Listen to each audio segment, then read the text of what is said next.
আমাদের পিতা হযরত আদম আলাইহিস সালাতু ওয়াস সালাম জান্নাত থেকে দুনিয়ায় নেমেও ইবাদত কমাননি।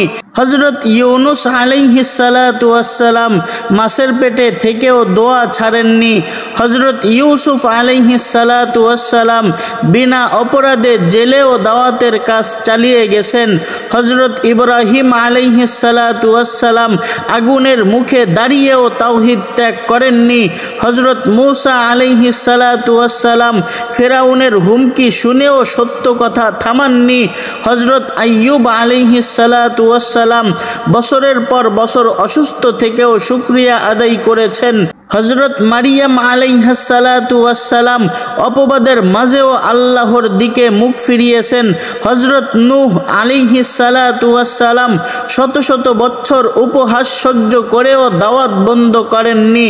হযরত বিলাল রাদিয়াল্লাহু তাআলা আনহু উত্তপ্ত বালুতেও আহাদ আহাদ বলতে ছাড়েননি। হযরত খুবাইব রাদিয়াল্লাহু তাআলা আনহু মৃত্যুর মঞ্চে দাঁড়িয়েও দোয়া করেছেন। এগুলোই প্রমাণ করে কঠিন সময়ে ঈমানদারকে দুর্বল করে না, বরং আরো শক্ত করে, বরং আরো শক্তিশালী করে। কারণ সহজ সময়ের ইবাদতের চেয়ে আল্লাহর কাছে কঠিন সময়ের ইবাদতের মূল্য বেশি। কঠিন সময়ের ইবাদত মানুষকে আল্লাহর আরো বেশির থেকে বেশি কাছাকাছি নিয়ে যায়। সুবহানাল্লাহ।